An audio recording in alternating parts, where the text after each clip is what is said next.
Welcome into Cronkite Sports Live. I'm Ethan Ryter alongside Jacob Rudner. We've done a show before, but it was in person, and now we're on a Zoom call. So weird, but we got a lot of stuff to talk about today, Jacob. We got men's basketball, women's basketball, we got wrestling, we got softball, a lot of fun stuff happening in Farrington. Jacob, how you doing today? I'm doing well, Ethan. Like you said, it's a little bit weird seeing as though you and I have sat next to each other at a desk, and now we're sitting next to each other virtually. I do have a question for you, though. Are you wearing long pants as we speak? Well, I would be lying if I said I was. Well, that's a good thing because both of us are wearing shorts right now. We have a great show planned for you. And with that, we're going to jump right in. ASU took on Oregon at Desert Financial Arena on Thursday night. They didn't come away with a win, but we have highlights for you. Let's check it out. Get things started with an LJ Figueroa 3 for the Oregon Ducks. He was on fire throughout the night, and so was this guy, Remy Martin, with a deep 2. Then we go back to Figueroa. He gets another 3 to go. He was excellent for the Ducks last night. A little bit of post play right there by the Oregon Ducks. Here you see Jalen House take a spill. Didn't matter, no foul call. Ducks get the bucket to go. A turnover. Arizona State had a whole bunch of those in the second half. Figueroa down in the paint off a nice feed. He gets the layup to go. Jalen Graham, spin cycle for the dunk, no foul. Remy Martin for the 3. He finished the game with 30 points, kept the Sun Devils in the game throughout it. Nice effort there from the Oregon Ducks. That's Hardy with the basket. Now we'll take a look at some of the leaders from the game. ASU lost 75-64. They're 6-9 on the season. Chris Duarte led scoring for the Ducks. Remy Martin for the Sun Devils. And now we'll head on over to a press conference with Bobby Hurley. Let's see what he had to say. Not disappointed really with the effort, we put forth. I thought we shot it a little quick at times in the first half and just a couple of no pass possessions that we couldn't really afford. We were 3 of 14 from 3 and I thought we had some pretty decent looks in the first half and we just didn't shoot it great and we needed to being down 7, maybe we needed 2 more in that first half to go down for us. And we shot it better in the second half, 6 of 12. A lot to unpack from last night's basketball game. And joining us now, WCSN basketball reporter Amir Muhammad. Amir, what more can you tell us about last night's game and what's been going on with this ASU team in the last couple weeks? Injuries and inconsistencies were the theme of ASU's 75-64 loss to Oregon on Thursday night. Just 2 weeks ago, things were looking up. ASU had picked up 2 back-to-back wins against Cal and Stanford and were shaking off the injury bug. It didn't take long, though, for the Sun Devils to fall back into the abyss. More COVID-19 issues forced a 12-day hiatus on the Sun Devils. During the period, forwards Chris Austin and Marcus Bagley sustained injuries. This forced the Sun Devils to go to a smaller, more isocentric starting lineup in the return against Oregon. The stagnant Sun Devil offense could not buy a bucket in the lane. They only had 20 points in the paint as a unit. This in comparison to their 44 points in the paint against Cal and their 38 against Stanford. If ASU wants to buck the Beavers come Sunday and beat Oregon State, they'll have to get in the restricted and get healthy. The Sun Devils are just 6-9 this season and have had plenty of issues on and off the court. To see how they do, check out our coverage on cronkitesports.com. Softball is back in Tempe. The Sun Devils had a doubleheader, and there was tons of excitement at Farrington Stadium. Our own Jude Binkley has the details. Thanks, Ethan. It was the dawn of a new season of Sun Devil softball as they opened up the Kajikawa Classic with a pair of wins in a doubleheader against the BYU Cougars, topped off by a walk-off home run by Allie Tatnall.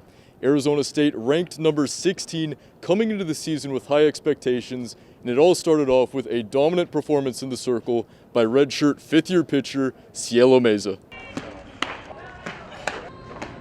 The Sun Devil ace threw 11 strikeouts in 6 innings pitched, giving up just 3 hits.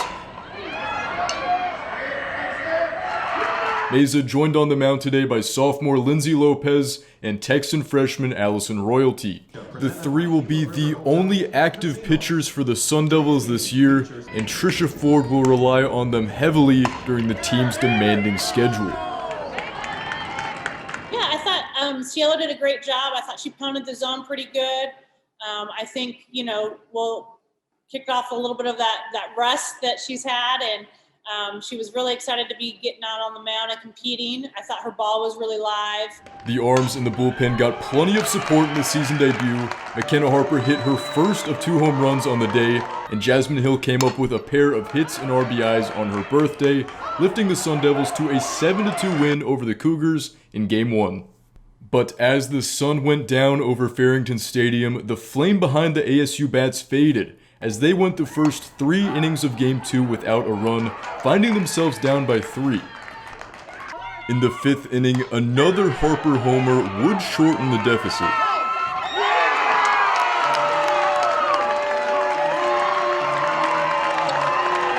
The Sun Devils would continue to rally into the 7th inning, bringing the score within 1 run after a Kendra Hackbarth double and a sacrifice by Bella Loomis. With just 1 out left, Kendra Hackbarth, the tying run, found herself 60 feet away from her twin sister Maddie. A hit straight down center would send the game into extra innings.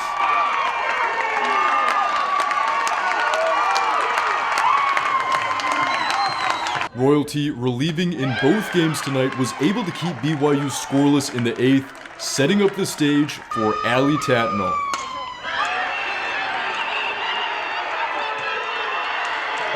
A 2-run walk-off home run, her 3rd career walk-off homer to give the Sun Devils the doubleheader sweep over BYU. Honestly, I just had to make sure to keep a quiet mind and to look for my pitch overall, which is something low. Keep a good level head and not get too emotional, especially in a moment like that. So just pretty much play my game and not worry about whoever's in the circle. The Sun Devils will continue with the Kajikawa Classic as they play Seattle and Utah this weekend as part of their 12-game homestand to open up the season. For Cronkite Sports, I'm Jude Binkley. Back to the show. Thanks, Jude. He's going to be covering the team all season long, so for more of his content, head over to cronkitesports.com. Now from softball to women's basketball, our own Matt Venezia was there in Tempe as the Sun Devils took on Southern Utah. Here he is with the recap. The Sun Devils defeated the Southern Utah Thunderbirds this past Monday in what was just their 7th game in the last 52 days. Thank our administration for letting us pick up this game today. Every game we can get in with this young team, makes a difference. And, we're definitely, still trying to get better. Arizona State guards Taya Hansen and Jaden Simmons paced the struggling Sun Devil offense as they combined for 28 of the team's 55 points. Hansen's offensive contributions were equally as effective on the other side of the floor as she had 5 steals, a new career high. Struggled to make some shots in the beginning, so that definitely plays in a factor. But I think we stepped it up on our defense come the 4th quarter and second half. Defense is a huge part of contributing to offensive flow. She hits another one. They lead by 12. This win marked the 30th consecutive win that Arizona State has had at home against non-conference opponents. Consistently finding a way to get the job done has been ASU's motto for a while now, dating back to this 30-game win streak.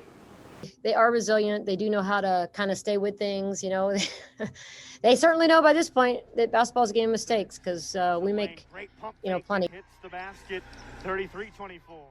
This win improved the Sun Devils' record to 9-6 on the season, and they will return to Pac-12 play this Friday at home against the Washington Huskies at Desert Financial.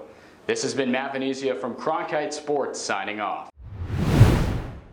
Despite 7 postponements due to COVID-19 related protocols, ASU's women's basketball team is 9-6 this season and 8-3 while playing in the confines of Desert Financial Arena. For more on their next matchup, we bring in Cronkite Sports women's basketball reporter Jonah Krell. In ASU's 55-44 win over Southern Utah this past Monday, they went back to the basics. A steady dose of Jaden Simmons and Taya Hansen, plus the stingy defense that head coach Charlie Turner-Thorne is known for.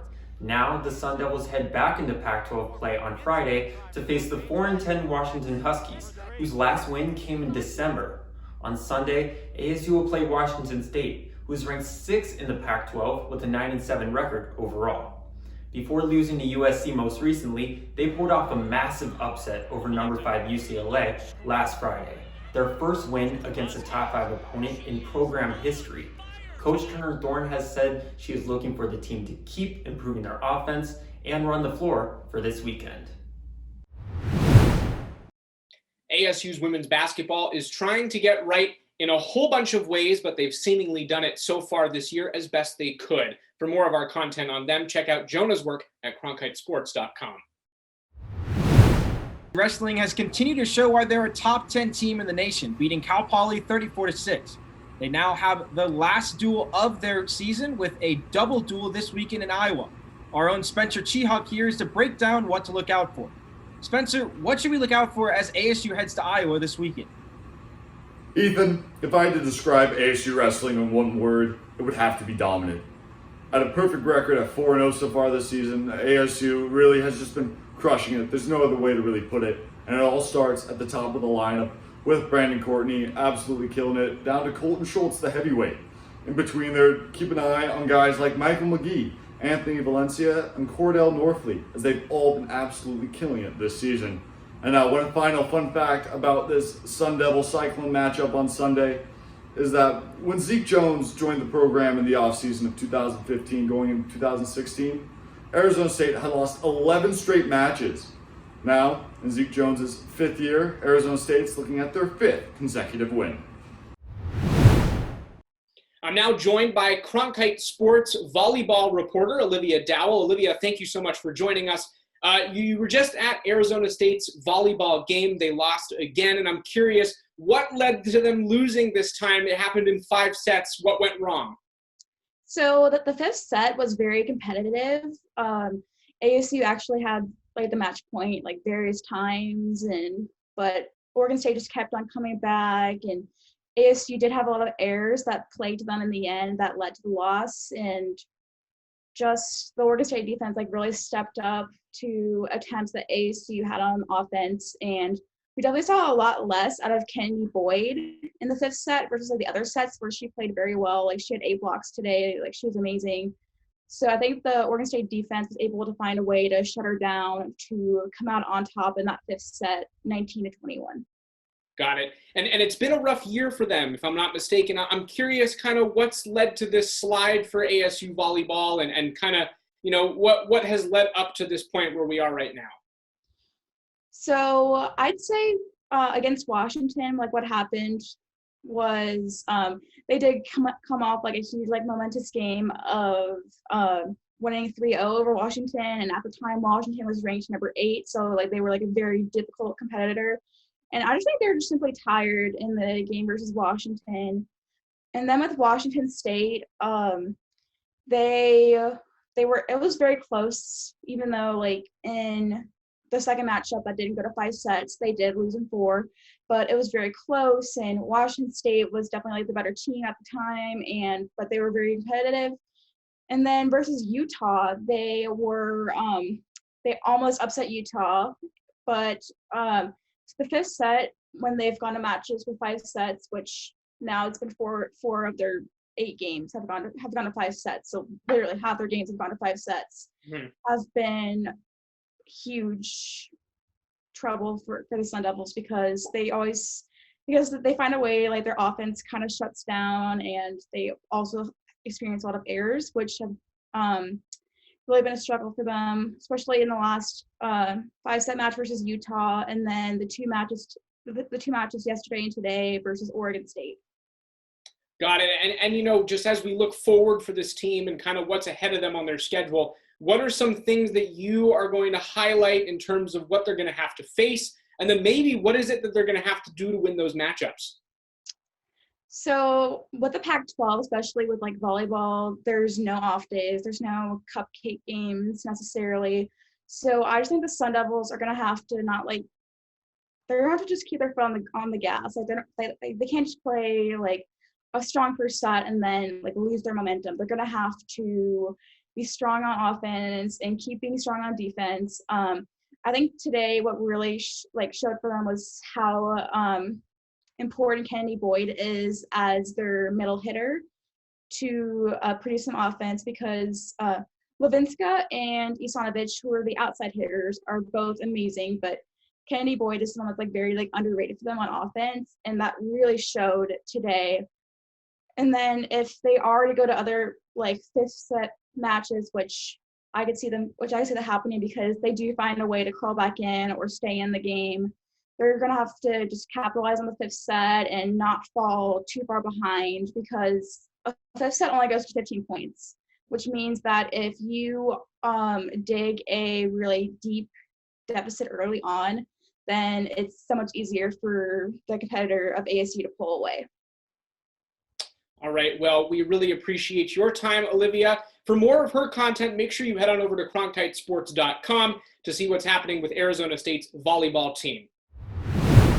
Number 3, 7 minutes into Golden Goal. Olivia Wynn with the rebound shot to win the game for the Sun Devils. At number 2, we have Nicole Douglas with a chipperoo for her first of 2 goals on the day as ASU win 3-1. And your top play of the night, that's Allie Tatnall.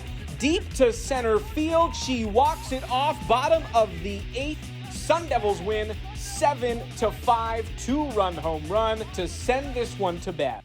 Well, it's been a great show. We talked about so many different things. It was a little bit different, though. Ethan, what are we thinking here on the computer, in person? What are you preferring? I mean, I think I'd prefer in person, but I'm glad that we're getting together and doing this anyways and finding a way through these kind of difficult times to create cool content.